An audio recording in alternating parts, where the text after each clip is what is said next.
So in this room, who's a marketer? Raise your hand. If you're in marketer, if you're in sales, okay, awesome. If you're in business, okay, great. So this is going to be, I think you're going to gain a lot of value from this presentation today.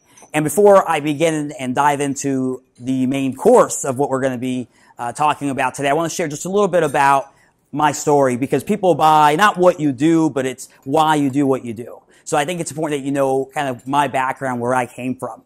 And I'll look you right in the eye today and tell you, I'm not supposed to be here today.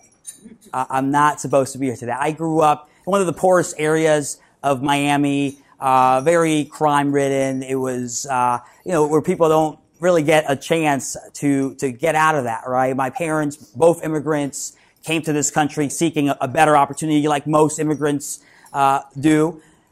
And they always focus and stress education, how important education is. And I did my best to stay out of trouble. I did stay out of trouble for the most part, but once I got into college, trouble followed me. And it's not a trouble that you guys might be thinking about, but it's a trouble that many young grads are facing today. The trouble of not being able to find a job once they graduate. You guys hear about that? Right? How many college students do you know go to college, have their nice degree, have a lot of student loans as well, and then they can't find a job once they have that diploma in hand? It's a very common story, and especially very common at the time that I was going to school. I enrolled at FIU, Florida International University, was very passionate about marketing and business, was an AMA member, came to New Orleans actually. The first time that I came here was because of the AMA, and we have the collegiate conference that happens in Sheraton, not too far from here, and loved what I do. But at the same time, I saw a lot of colleagues of mine, college students, that what my mom said was, I was starting to realize it wasn't true. It's not all about education. It's not about how, the degree that you have or what school you went to. Sure, that's important. It's nice to have. But in this day and age, it's not always about what you know. It's about who you know, right? And then who knows you?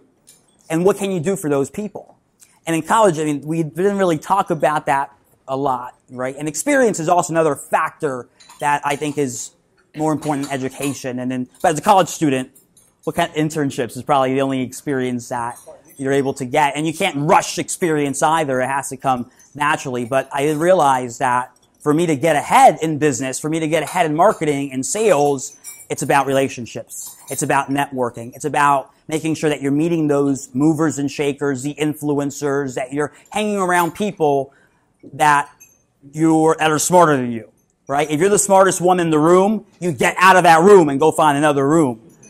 Because that's how you learn. That's how you grow. And hopefully you're sitting around some very smart people that will be able to share their insight with you and be able to share, their story, and you gain things from them, they gain things from you.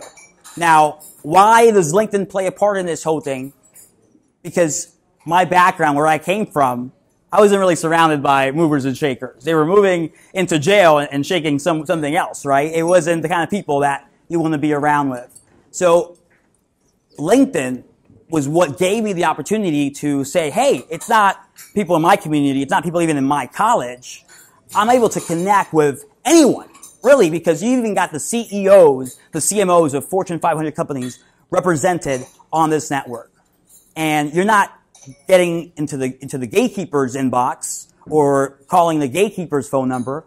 More than likely, they have LinkedIn hooked up to their personal email, not even their business. Sure, that could be part of it, but even their personal email address is connected to their LinkedIn profile. So if you want the attention and you want to be able to reach out to decision makers, to the influencers, LinkedIn is the place that you want to be.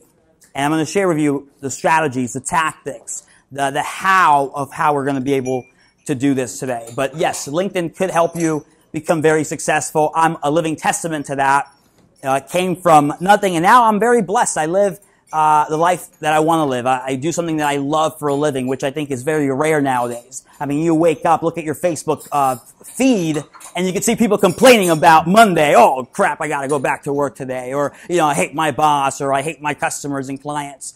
And that's not my life. I love what I do. I wake up every day, energetic, enthusiastically go to the office and help people achieve their goals. And that's what drives me, helping you guys in this room gain wisdom, gain knowledge, gain strategies that you're going to take back to your office, implement, and close a big deal.